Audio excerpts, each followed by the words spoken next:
యెహోవా కార్యమును అశ్రద్ధగా చేయువాడు శాపగ్రస్తుడు గాక.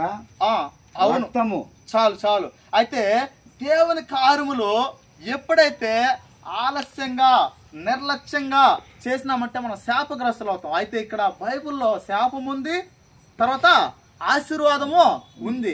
అయితే మనం ఎప్పుడైతే బిడ్డలకు ఆశీర్వాదంగా ఉదయకాలంలో లేచి వారిని మోకరిల్లు చేసి వారిని దేవుని స్తుతించినప్పుడు దేవుని యొక్క భయము, దేవుని యొక్క ప్రసన్నత, దేవుని యొక్క అభిషేకము బిడ్డల మీద వస్తుంది.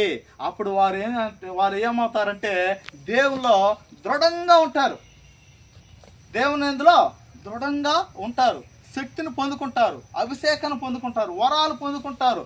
ఈ లోక జ్ఞానం కంటే అధికంగా దేవుని యొక్క జ్ఞానాన్ని పొందుకుంటారు. కాబట్టి అందుకే దేవుడు తెలియజేస్తున్నాడు, యెహోవా యందు భయభక్తులు కలిగి ఉండాలి. ఆ భయము ఇప్పుడే రావాలి. అందుకే యెహోవా కార్యములో అశ్రద్ధగా చేయకూడదు. సమయానికే మనము కూర్చోవాలి, సమయానికి దేవునిలో ప్రార్థన చేయాలి. దేవుని సన్నిధికి మించి ఏది కూడా మనము చేయకూడదు. మొట్టమొదటి స్థానము ఆయనకి ఇవ్వాలి, దేవునికి ఇవ్వాలి, తర్వాత మన కార్యము. అయితే మనం ఈ యొక్క లోకపరంగా ఆయనకి స్థానాన్ని లాస్ట్లో ఇస్తాము, మిగతా మొత్తము ఏం చేస్తాము మనకు అనుకూలంగానే చేస్తాం. అందుకే దేవుడు తెలియజేస్తున్నాడు, యెహోవా యందు భయభక్తులు కలిగి ఉండాలనేసి దేవుడు తెలియజేస్తా ఉన్నాడు. చూద్దాం, అదే 11వ వచనం చూద్దాం. ఎప్పుడైతే ఆ విధంగా చేస్తామో అప్పుడు బాల్యము నుండి నెమ్మది నొందెను. అదే సామెతలు రాసిన గ్రంథంలో 9వ అధ్యాయం 11వ వచనం. నా వలన నీకు దీర్ఘాయువు కలుగును. ఎప్పుడంట? దేవుని యందు భయభక్తులు కలిగి ఉంటే జీవించే సంవత్సరములో మన యొక్క జీవించే యొక్క సంవత్సరంలో అధికం అవుతుందని దేవుడు తెలియజేస్తా ఉన్నాడు. కాబట్టి యెహోవా యందు భయభక్తులుగా ఉంటే మనకు ఆయన ఏం చేస్తాడంట, నా వలన నీకు దీర్ఘాయువు కలుగును. కాబట్టి ఆయుసు పెరుగుతుంది, ఆరోగ్యం పెరుగుతుంది, ప్రార్థన పెరుగుతుంది, ప్రార్థన జీవితం పెరుగుతుంది. దేవుని యొక్క సన్నిధి, దేవుని యొక్క ప్రసన్నత, దేవుని యొక్క సావాసం పెరిగినప్పుడు మనం ఎక్కడ పోయినా మనం వర్ధిల్లుతూనే ఉంటాం. ఎక్కడ ఏది కూడా ఫెయిల్యూరే కానే కాదు. ఎందుకంటే మన పశ్చిమ ఎవరుండేది? దేవాది దేవుడు ఉన్నాడు. అందుకే మనం ఏం చేయాలంటే మొట్టమొదటిగా ఆయనకు ప్రార్థన తెచ్చి ఆయనలో మనకు ముందుకెళ్ళినప్పుడు దేవుడు మనం ఎక్కడున్నా సరే ఆయన నామం గణపరిచే విధంగా ఆయన చూసుకుంటాడు. ఆఖరిగా నేను ముగిస్తాను 2 నిమిషాల్లో. కీర్తన రాసిన గ్రంథము 1వ అధ్యాయము 3వ వచనాన్ని మనం ధ్యానించుకుందాం. கீர்த்தனலோ 1:3.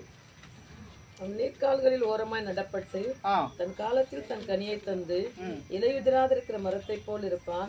அவன் செய்வதெல்லாம் வாய்க்கும். అతడు నీటి కాలువ ఎవరన నాటబడినదై ఆకు వాడక తన కాలమందు ఫలమిచ్చు చెట్టు వలె నుండును. కాబట్టి ఎప్పుడైతే దేవుని యందు భయభక్తులు కలిగి దేవుని యొక్క సన్నిధిలో మనం ఎప్పుడైతే దేవుని మీద ఆధారపడిపోతామో నీటి కాలున వారన నాటబడిన చెట్టు వలె ఉంటారంట.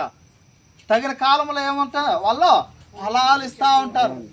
ఎప్పుడు సమృద్ధిగా నీరు ఉంటుంది, ఎప్పుడు దేవుని యొక్క ప్రసన్నత ఉంటుంది, దేవుని యొక్క అక్కడ దేవుని తోడు మనతో కూడా ఉన్నప్పుడు మనం ఎప్పుడు సమృద్ధిగా వర్ధిల్లుతా ఉంటాము. దాని మూలంగా ఫలాలు మనం ఫలిస్తూ ఉంటామనేసి దేవుడు తెలియచేస్తా ఉన్నాడు. కాబట్టి ఈ ఫలాలు మనం ఫలించాలంటే, మనం ఆశీర్వాదంగా ఉండాలంటే, దీర్ఘ ఆయువుగా మనం ఉండాలంటే, జ్ఞానవంతులుగా ఉండాలంటే మనము దేవుని గట్టిగా పట్టుకొని దేవుని యొక్క సన్నిధిలో మనం ముందుకు సాగుతూ వెళ్ళినప్పుడు మిగతా కార్యములన్నీ దేవుడు ఆయన యొక్క నామంలో ఆయన గణపరుస్తూ మనల్ని ముందుకు తీసుకొని పోతూ ఉంటాడు. కాబట్టి ఈ యొక్క పుట్టినరోజు ఈ యొక్క బిడ్డను మన యొక్క తల్లిదండ్రులుగా, మనం సంఘముగా, మన కుటుంబంగా మనం ఏం చేయాలంటే మన చేతులుంచి ఆ యొక్క బిడ్డ వర్ధిల్లాలి, ఆ బిడ్డ ఫలాలు ఫలించాలి, జ్ఞానంతో నింపబడాలి, అందరికీ సమాజంలో, కుటుంబంలో, సంఘములో అనేకులకు మేలుకరంగా ఉండాలి. ఆ మేలును బట్టి, ఆ సాక్ష్యాన్ని బట్టి దేవుని యొక్క నామం మహిమ పొందాలనేసి ఈ యొక్క చిన్న వాక్యాన్ని నేను ముగిస్తూ ఉంటా. దేవునికి స్తోత్రం. థ్యాంక్ యూ పాస్టర్ గారికి వందనాలు. మరి మంచి వాక్యాన్ని అందించారు.